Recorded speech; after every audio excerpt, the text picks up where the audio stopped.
Magandang araw po sa inyong lahat. Muli po, ako po si Madam Jing Tarot Reader.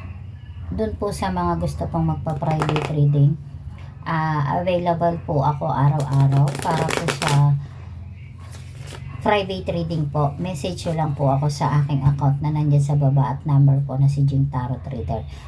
Paki-follow at subscribe po ako sa aking channel po. Muli po ang inyong ibibigay ko po ngayong araw para sa inyong kapalaran na si Scorpio, Cancer at Pisces po.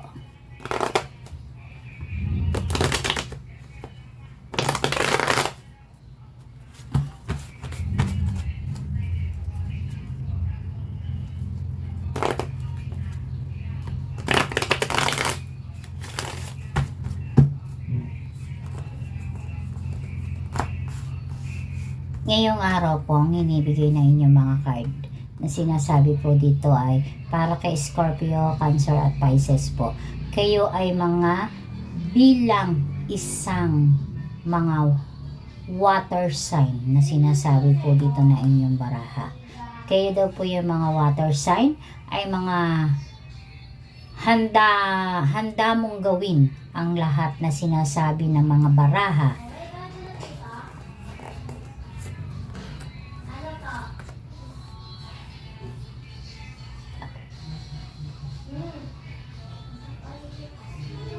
Yan po yung sinasabi na inyong mga baraha ninyo dito na ang lahat upang magtagumpay kaya para maging maswerte ka sa pag-ibig mo na sinasabi po ngayon ng inyong kapalaran at na inyong baraha na isang water sign na sinasabi na ay mga handa mong gawin ang lahat ng sinasabi ng mga baraha ninyo na ang lahat upang magtagumpay ka para maging maswerte ka sa pag-ibig at uugaliin mo na malinis o organisado ang iyong buhay upang maka-attack ka ng energy para sa love and then wish para sa kay Lord para maging matagumpay ka.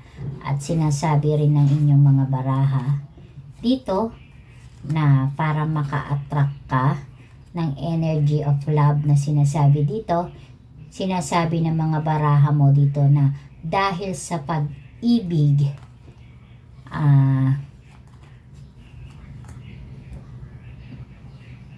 magiging masigla ka at maligaya ka at maraming magagandang bagay ang iyong mararanasan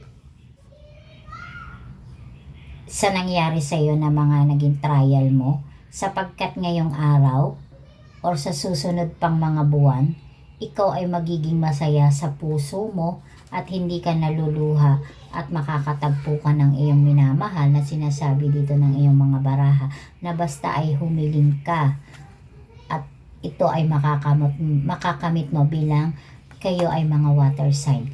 Kung ang nangyari po sa inyo na sinasabi ng baraha dito ay ipiniglaban nyo na kahit po kayo ay naging luhaan bilang water sign, inalaban nyo, Queen of Swords, ang inyong pagmamahal na nangyari po ay nawala at nauwi din po sa hiwalayan.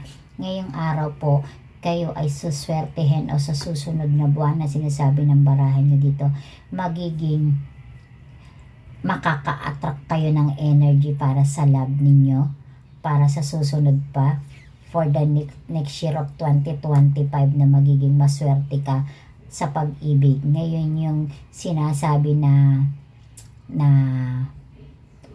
isa kang water sign na sinasabi ng baraha na magiging organisado, malinis ang iyong buhay upang maka-attract ka ng energy sa love na sinasabi. Ibig sabihin ngayong araw po na naging hindi maganda ng 2024 ang iyong love because of you of water sign. Isa kang water sign na hindi ka nagtagumpay sa iyong love ng buong 2024. Sinasabi ng iyong mga baraha na inilaban mo and then ngayon ang chance mo na binibigay ng iyong baraha para mag-wish at then makamit mo ngayon ang masayang pag-ibig na tinatawag sa mga susunod na buwan at araw, na ibig sabihin na may darating sa iyong magmamahal. Kung itong mga to na sinasabi ng baraha ay lumayo sa iyo or kung may chance pang bumalik, ito ay sinasabi ng baraha ay huwag mo nang bigyan ng chance at ayusin mo ang iyong buhay sa buhay pag-ibig at ikay ay mag-wish upang makabangon ka muli at harapin ang kinabukasan.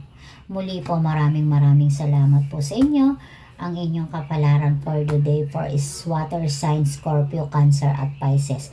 Maraming salamat po sa inyo. Pa-subscribe po ako at pa-heart naman sa aking channel and then pa-comment. Maraming salamat po. Abangan nyo pa po yung susunod kong mga zodiac sign.